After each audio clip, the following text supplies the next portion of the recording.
اللہ وبرکاتہ. آپ تمام ویورز کا وحین فاؤنڈیشن کے فرسٹ پوڈ کاسٹ میں استقبال ہے، اور یہ ہم سب کی خوش قسمتی ہے کہ ہمارے پوڈ کاسٹ کے سلسلے کا آغاز ہی ایک عظیم شخصیت کے ذریعے ہو رہا ہے. استاذ محترم ڈاکٹر مفتی یاسر ندیم الواجدی دامت برکاتہ العالیہ کے ذریعے. حضرت آپ کا استقبال ہے ہمارے پوڈ کاسٹ میں. جزاکم اللہ خیرا. بارک اللہ فیک.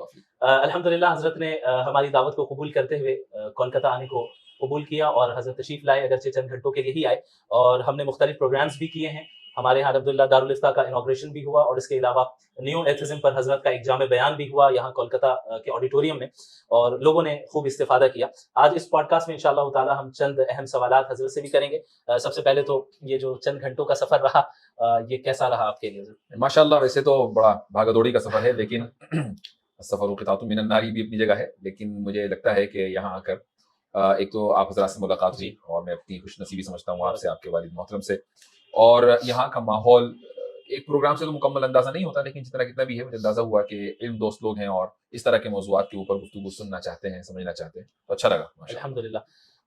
کچھ ایک سوال آپ سے یہ بھی کرنا چاہیں گے کہ آپ نے جو اس فیلڈ کا انتخاب کیا، بلکہ اس فیلڈ میں آپ نے مہارت حاصل کی اور مسلسل کام کر رہے ہیں اور کئی سالوں سے کر رہے ہیں، تو اس فیلڈ کو اختیار کرنے سے پہلے جو مفتی یاسر ندیم الواجدی تھے، بلکہ میں یہ کہوں گا آسان الفاظ میں کہ آپ یاسر ندیم سے ڈاکٹر مفتی یاسر ندیم الواجدی تک کا سفر مختصر الفاظ میں کیسے بیان کریں گے؟ سفر تو طویل ہے، تو اس لیے مختصر الفاظ میں بیان کرنا مشکل ہے. البتہ میں اتنا ضرور کہوں گا کہ اس موضوع پر ایسا نہیں کہ کوئی پلاننگ کے ساتھ ہم اس موضوع پر آئے، یہ من جانب اللہ چیزیں ہوتی ہیں. میں نے بارہا کہا بھی، اور آج آپ کی پوڈ کاسٹ میں بھی کہہ رہا ہوں کہ میں اس کا کریڈٹ اپنے اسٹوڈنٹس کو دیتا ہوں. تو اور ہوا یہ تھا کہ 2012 13 کی بات ہوگی، میں اپنے اسٹوڈنٹس کو شرح عقائد پڑھا رہا تھا. تو انہوں نے مجھ سے کچھ اعتراضات ایسے کیے کہ جن کا جواب میرے پاس نہیں تھا، جبکہ میں ان کا عقیدے کا استاد تھا. تو مجھے ایسا لگا کہ شاید اس میدان میں ابھی مجھے بہت کچھ سیکھنا ہوگا. تو میں نے وہ کتاب بند کر دی، اور میں نے ان سے کہا کہ بھائی جو اعتراضات تم کر رہے ہو ہے تو بہت ویلڈ، اور اس کتاب میں مل نہیں رہے، حالانکہ وہ بعد میں مجھے اسی کتاب میں ملے. لیکن پھر میں نے ان سے کہا کہ مجھے تھوڑا سا محنت سوچنے دو. تو مجھے اتفاق سے حضرت نانوتوی رحمہ اللہ کی انتصار الاسلام کتاب ہاتھ لگی، اور میں نے جب اس کو پڑھنا شروع کیا تو اس میں وہی اعتراضات تھے جو وہ طلبہ کی طرف سے آئے تھے. میں نے وہ کتاب پڑھائی، اور وہاں سے مجھے ایسا لگا کہ اس میدان میں کام کرنا چاہیے اور اس میدان میں مطالعہ کرنا چاہیے. تو بس وہ کریڈٹ طلبہ کو ہی جاتا ہے. ماشاءاللہ. ابھی ریسنٹلی آپ نے برہان اکیڈمی کو اسٹیبلش کیا، اور الحمدللہ یہ پورے امریکہ کا لارجسٹ اور بگیسٹ انسٹیٹیوشن ہے جہاں پہ اسلامک اسکول کی حیثیت سے. تو کیا ویژن ہے آپ کا، اور کیا آپ کرنا چاہتے ہیں اس جگہ کے ساتھ؟ آج کل اسلامک اسکول کے نام پر ایک سیلاب سا اونڈا ہوا ہے. ہر ایک آدمی جس کو ایک اسکول قائم کرنا ہے مسلم کمیونٹی کے لیے، تو وہ اس برانڈ کو استعمال کرتا ہے اسلامک اسکول. لیکن وہ اسلامک اسکول نہیں ہوتا، چونکہ لوگوں کو پتہ نہیں کہ اسلامک اسکول ہوتا کیا ہے. ہاں، وہ ایک مسلم مینجمنٹ کا اسکول ہے، وہ ٹھیک ہے. اسلامک اسکول کا مطلب یہ ہے کہ جہاں پر اسکول پڑھنے والا طالب علم جب وہ ہائی اسکول یا انٹر کر کے نکلے تو اس کی شخصیت خالص اسلامی ہو.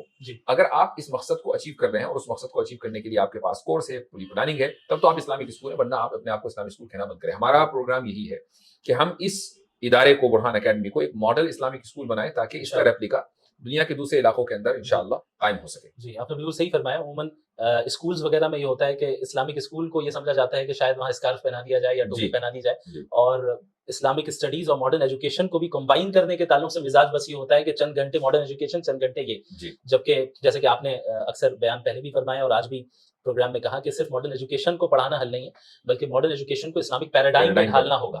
تو اس کے متعلق کچھ مزید وضاحت آپ. اسلامک پیراڈائم کا مطلب یہ ہوتا ہے کہ سائنس، فزکس، دیکھیے کچھ چیزیں ایسی ہیں، مثلا بایولوجی ہے، فزکس ہے، ارتھ سائنس ہے، کیمسٹری ہے، اور ایسٹرونومی ہے.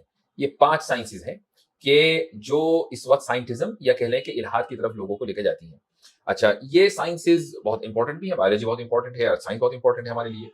اگر آپ اس کو اسلامک پیراڈائم پر پڑھائیں گے، جس کا مطلب یہ ہے مثلا فزکس میں اگر آپ، ہمیں یہ پتہ چلتا ہے اصول سے کہ بھائی کہ مادی وجود ہی صرف وجود ہے اور اس کے علاوہ کوئی دوسرا وجود نہیں ہے، اور ہم یہ مثلا جو آئزیک نیوٹن وغیرہ ہے، ان کے اصولوں سے ہم یہ چیز کشید کرتے ہیں. تو اگر ٹیچر طلبہ کو یہ بتائے کہ یہ جو اصول ہیں ان کا تعلق صرف اور صرف ہماری اس طبیعتی دنیا سے ہے، ما بعد طبیعت سے نہیں ہے، تو مسئلہ حل ہو جاتا ہے. ٹیچر یہ جانتا ہی نہیں ہے، اور یہ جب نہیں جانتا تو بتاتا بھی نہیں ہے کہ ان اصولوں کا طبیعتی زندگی سے تعلق ہے، ما بعد طبیعت سے نہیں ہے. یہ اسی طریقے سے ڈارونین ایوولوشن ہے. ڈارونین ایوولوشن کو باقاعدہ اس طریقے سے پڑھایا جاتا ہے اسکولوں میں گویا کہ ان کے اوپر ایمان لانا ضروری ہو. میں ایک واقعہ بتاتا ہوں آپ کو، اس سے آپ کو اندازہ ہوگا کہ اسلامک اسکولوں کی صورتحال کیا ہے. میری ایک اسٹوڈنٹ ہے جو ایک اسکول کی پرنسپل ہے امریکہ میں. اچھا جی میں نے ان کو ایک مرتبہ کال کی اور یہ ان سے پوچھا کہ آپ کے اسکول میں ایوولوشن کس طریقے سے پڑھایا جاتا ہے, اچھا. جب آپ پڑھا لیتے ہیں آپ لوگ جی. تو پھر کیا ہوتا ہے. تو انہوں نے بڑے فخر سے کہا کہ ہم اس کے بعد مسجد کے امام صاحب کو بلاتے ہیں. وہاں امام کا اچھا. مطلب یہ ہے یعنی کہ وہ اسکول اسلامک اسکول ہے. اسلامک اسکول ہے اور امام کوالیفائڈ ہوتے ہیں, ایسا نہیں ہے کہ جی. ان کو کچھ نہیں پتا. وہ آتے ہیں اور پھر قرآن اور حدیث کی روشنی میں بتاتے ہیں کہ یہ سب جو آپ نے پڑھا ہے یہ غلط پڑھا ہے. اچھا. تو میں نے ان سے کہا کہ بھائی اس سے تو مزید لوگوں کے بچوں کے ذہنوں میں شکوک و شبہات ہوں گے کہ امام صاحب نے آیا قرآن سنت پیش کیا اور سائنس کا انکار کر دیا اور سائنس کا جواب نہیں دیا. ہاں. تو آپ جواب کیوں نہیں دیتے؟ تو اس پر وہ خاموش ہو گئی.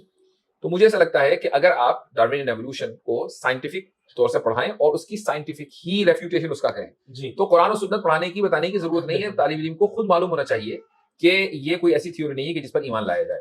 یہ ہے پیراڈائم. الحمدللہ. اور خصوصاً ڈارونین ایولیوشن کے حوالے سے جو آپ کا کورس رہا ہے, چونکہ میں نے تحفظ الملاحدہ کورس کیا ہے 2 سالہ الحمدللہ اسے مکمل, تو آپ کا جو ڈارونین ایولیوشن کا رہا ہے, میں نہیں سمجھتا کہ خصوصاً علماء کے طبقے میں کوئی اتنا زیادہ بہترین انداز اور جامع انداز سے اسے بیان کیا ہو, واللہ اعلم بالصواب. تو جلدی انشاءاللہ وہ تصنیف کی شکل میں. ہاں انشاءاللہ. وہ اصل میں کیا ہے کہ جب آدمی کسی پریشانی میں مبتلا ہوتا ہے اور اس کا حل تلاش کرتا ہے اور یہ سوچتا ہے کہ اس جیسی پریشانی شاید دوسروں کو بھی آ رہی ہوگی تو پھر حل صحیح نکلتا ہے. جی جب میں نے ڈارون ایوولوشن پڑھنا شروع کیا اور اس میں جو اصطلاحات آئیں اور وہ سر سے گزرنے لگی تو مجھے لگا کہ جو بھی مدرسے کا پروڈکٹ اس فن کو پڑھے گا اور سمجھے گا اس کے ساتھ یہ معاملہ ہونا ہے. بالکل. تو میں نے اس کو اس طریقے سے پیش کرنے کی کوشش کی جیسا کہ ایک مدرسے میں کسی کورس کو پڑھایا جاتا ہے کہ پہلے اصطلاحات بتائی جاتی ہیں, تعریفات آتی ہیں, یعنی جامع و مانع تعریفات, اور اس کے بعد پھر مباحث, دلائل, جواب الجواب, جواب الجواب. اس طریقے سے جب آپ اس مزاج اور مائنڈ سیٹ کو سامنے رکھ کر پڑھائیں گے تو مشکل سے مشکل فن آسان ہو جائے گا. ہمارے مدارس کا ایک امتیاز ہے اور وہ امتیاز یہ ہے کہ ہمارے یہاں جو ریزننگ ہے وہ بہت مضبوط طریقے سے طلبہ کی ہو جاتی ہے, چاہے پھسڈی سے پھسڈی طالب علم کیوں نہ ہو, لیکن کچھ کتابیں اس طرح کی ہیں کہ جو لاشعوری طور پر آپ کی ریزننگ کو بہت مضبوط کر دیتی ہیں. تو جب آپ یہ علوم پڑھتے ہیں اور یہ محنت سے پڑھتے ہیں تو یہاں کامیابی طے ہے. جی بس اس چیز کا ادراک ہونا چاہیے. الحمدللہ. اور جو افراد اس وقت الحاد کا شکار ہو رہے ہیں یا شکوک و شبہات میں مبتلا ہو رہے ہیں, خصوصاً ہم دیکھتے ہیں کہ یونیورسٹیز سے تعلق رکھنے والے افراد ہیں جو بڑی تعداد میں آپ سے بھی جڑے ہوئے ہیں, آپ سے بھی سوالات کرتے ہیں اور بھی لوگوں سے سوالات کرتے ہیں. ایک افیکٹو انداز میں ہم ان کے درمیان کس اعتبار سے اور کیسے کام کریں؟ ایک تو یہ ہے کہ ہم نے ویڈیو بنا لی, وہ ویڈیو ظاہر ہے 10,000 میں دیکھا, 20,000 میں دیکھا, لیکن ان شکوک و شبہات سے متاثر افراد کی تعداد میرے خیال سے لاکھوں میں ہے. تو اب ان تک ہم کیسے زیادہ مؤثر انداز میں پہنچ سکتے ہیں؟ یہ اس بات کے اوپر ڈیپینڈ کرتا ہے کہ جو افراد متاثر ہیں وہ ان کے متاثر ہونے کی وجہ کیا ہے. مثلا کچھ بلکہ 70 to 80% جو متاثر ہوتے ہیں الحاد سے, ارتداد سے, یہ سب کے سب سائیکولوجیکل ٹراما کا شکار ہوتے ہیں. اچھا. اب آپ ان کے خلاف یا ان کے تعلق سے کتنی ہی ویڈیو بنا لیں, کچھ بھی کر لیں, یہ اس ٹراما سے نکلنے والے نہیں ہیں. اس کا علاج سائیکالوجسٹ کے پاس ہے, سائیکیٹرسٹ کے پاس ہے. لیکن سائیکالوجسٹ خود آج الحاد میں وہ کتنا خود, جا رہے ہیں. ہاں, تو اس کے لیے کیا ضروری ہے؟ اس کے لیے ضروری یہ ہے کہ ہمارے روایت پسند علماء, یہ جو میں لفظ خالی علماء نہیں کہہ رہا ہوں, جی روایت پسند علماء سائیکیٹرسٹ بنے, سائیکالوجی سیکھیں, تبھی وہ یہ کام کر سکتے ہیں. اگر وہ کسی عام سائیکالوجسٹ کے پاس جائیں گے تو وہ یہ کہے گا کہ آپ کا یہ بیہیویئر بالکل نارمل ہے, وہ اس ٹراما کو ایکنالج نہیں کرے گا. That's point number 1. یہ ویڈیو یہاں کام نہیں کرنے والی ہے. پھر اس کے بعد تقریباً 20% 25%, یہ کوئی اس کا یعنی ویسے ہی نمبر دے رہا ہوں, کوئی میرے پاس ایسا ڈیٹا اسٹڈی نہیں ہے, لیکن جن لوگوں سے میری ملاقات ہوئی ہے ان کو سامنے رکھ کر ایک ایسٹیمیٹ بتا رہا ہوں کہ 20-25% لوگ وہ ہیں کہ جو الحاد یا ارتداد کا شکار ہوتے ہیں اپنے جرم کو یا اپنے گناہ کو جسٹیفائی کرنے کے لیے. اچھا. تو یہاں حب شہوات ہے اور اس کے علاوہ کچھ نہیں ہے. جی. جس دن حب شہوات سے وہ نکل جائیں گے واپس ایمان میں آ جائیں گے.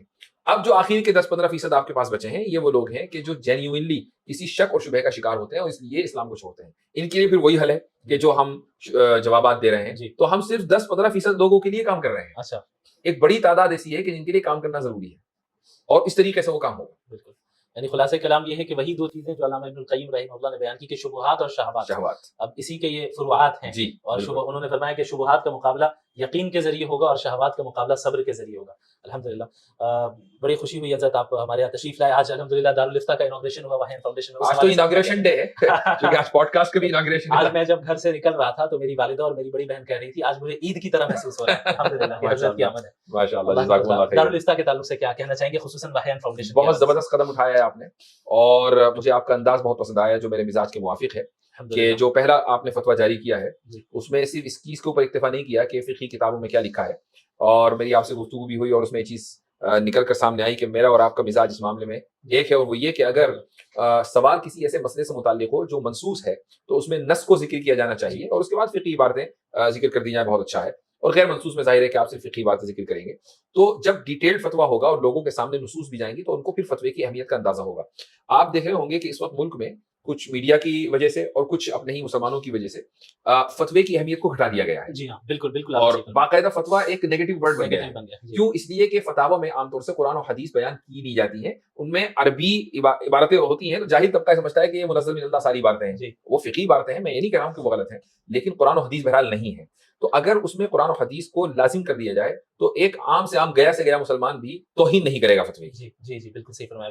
اور فتاوی کے جو اسلوب ہونا چاہیے اس کے تعلق سے آپ کی کیا رائے ہے؟ مثلا ظاہر اسلوب لوگوں کے مختلف ہوتے ہیں, کیا کسی ایک اسلوب کو فالو کرنا یہ ہمارے تسلب کی دلیل ہے؟ اصول دین میں تسلب تبھی ہم مانیں گے کہ یہ فتویٰ اسی مخصوص انداز میں آنا چاہیے. اسالیب جو ہوتے ہیں وہ انسان کے ذوق کے اوپر مبنی ہوتے ہیں, اور ذوقی چیزوں میں اختلاف فطری ہے. جی. تو مثلا ہمارے دارالعلوم دیوبند میں کچھ مفتیان کرام ایسے گزرے ہیں, مثلا مفتی مہدی حسن کے تعلق سے یہ چیز ہے کہ وہ ہر حال میں شامی کا ہی حوالہ دیتے تھے, اس کے علاوہ کوئی دوسرا حوالہ وہ قبول نہیں کرتے تھے. ان کا ذوق یہ تھا. میں نے سوال ایک مرتبہ حضرت مفتی سعید پالنپوری رحمہ اللہ سے کیا, اور یہی سوال کیا. میں اس زمانے سے یہ چیز کو سوچتا ہوں, میں جب افتاء میں تھا, میں نے کہا حضرت منصوص مسائل میں ہم سیدھے حدیث اور آیت کیوں نہیں لکھتے؟ تو حضرت مسکرائے اور انہوں نے ایک واقعہ بیان کیا کہ مفتی صاحب نے کسی ادارے کے مفتی صاحب نے کوئی وہ آیت لکھنا چاہتے تھے, لیکن آیت کسی اور مسئلے کی لکھ دی, تو اس سے ان کی سکی ہوئی کہ بھائی لیکن فقہی باتوں کے اندر ان کو مہارت تھی.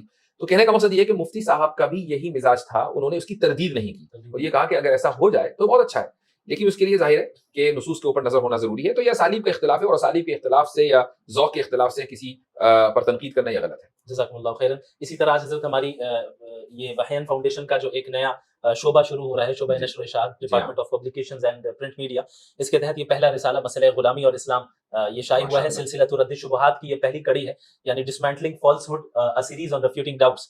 تو ہم نے اسے کتابچے کی ہی شکل میں اسے تیار کیا ہے, چونکہ ضخیم کتابوں کے پڑھنے کے لوگ عادی نہیں ہیں, مختلف بکلیٹس ہوں اور الگ الگ موضوعات میں ہوں تو آسانی ہوگی. الحمدللہ اس کے رسم اجرا میں آپ شریک رہے ہیں اور آپ کے ہاتھوں سے ہی اس کا یعنی اجرا عمل میں آیا ہے. اللہ تعالیٰ آپ کو جزائے خیر عطا فرمائے. اس کتاب کے حوالے سے آپ کیا؟ کتاب بہت اہم موضوع پر ہے, اور اس کی وجہ یہ ہے کہ عام طور سے جو لوگ فکری ارتداد کا شکار ہوتے ہیں, مسئلہ غلامی ان کو سب سے زیادہ پریشان کرتا ہے, اور ان کے ذہنوں میں یہ بات بٹھا دی گئی ہے کہ اسلام نے غلامی کو باقی رکھا ہے, چاہے آغاز نہ کیا ہو باقی رکھا ہے. تو اسلام چونکہ اعلیٰ ترین اخلاقیات کا درس دیتا ہے, تو اسلام کی ذمہ داری تھی کہ وہ غلامی کو مکمل طریقے سے ختم کر دیتا.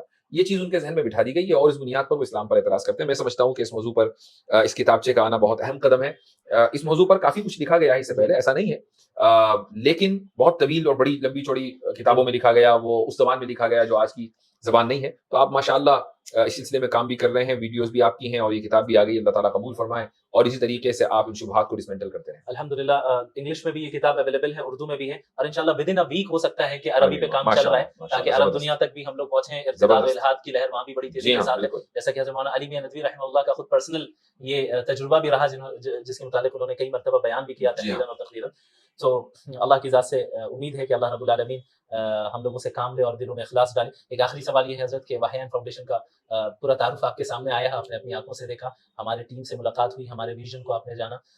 وحیان فاؤنڈیشن کے تعلق سے کیا تاثرات ہیں آپ کے, اور پھر وحیان فاؤنڈیشن کی ٹیم کو آپ کیا نصیحت کریں گے؟ میں صرف ایک دعا کر سکتا ہوں کہ اللہ تعالیٰ بہت جلد ایسا کر دے کہ یہ جگہ تنگ پڑ جائے. حالانکہ جگہ کی تنگی ابھی سے ہو رہی ہے, دعا فرما دیں کہ بڑی جلدی ہو جائے. جو جگہ تنگ ہوگی تو بڑی جگہ خود بخود آئے گی. جب ضرورت ہوتی ہے تو اللہ تعالیٰ ضرورت کے اسباب اس کو حل کرنے کا اسباب پیدا فرما دیتے ہیں. اللہ تعالیٰ آپ کو جزائے خیر عطا فرمائے, آپ ہمارے پوڈ کاسٹ میں شریک ہوئے. میں تمام ویورز کا بھی شکریہ ادا کرتا ہوں. انشاءاللہ تعالیٰ آئندہ بھی یہ سلسلہ پوڈ کاسٹ کا سلسلہ, یہ ہمارا سوشل میڈیا ڈپارٹمنٹ ہے, اس کا بھی حضرت کے ذریعے ہی افتتاح ہو گیا ہے, آغاز ہو گیا. یہ جو بک آ رہی ہے یہ ہمارے پبلیکیشن اور پرنٹ میڈیا ڈپارٹمنٹ ہے, اور یہ جو پوڈ کاسٹ کا آغاز ہو رہا ہے یہ ہمارا ڈپارٹمنٹ آف سوشل میڈیا ہے. الحمدللہ کئی چیزوں کا انوگریشن حضرت کے ہی ذریعے ہوا, یہ ہمارے لیے خوش نصیبی ہے, اور یہ بعض اشارے ہیں اللہ کی طرف سے, اور مجھے اللہ کی ذات سے امید ہے, اور میرے والدین کی دعاؤں کو اللہ کبھی ضائع نہیں کرے گا, اساتذہ کی دعاؤں کو کبھی ضائع نہیں کرے گا. لغزشیں مجھ سے مستقل ہوتی رہتی ہیں, لیکن اللہ کی رحمت چونکہ اس کے غضب پر غالب ہے, میں امید رکھتا ہوں کہ میرے لغزشوں کو اللہ معاف فرمائے, اور میرے بڑوں کی تربیت اور دعاؤں کے نتیجے میں ہم سے کام لے لیں, ہماری پوری ٹیم سے کام لیں. جزاکم اللہ خیرا, وآخر دعوانا الحمدللہ رب العالمین, والسلام علیکم ورحمۃ اللہ وبرکاتہ. السلام.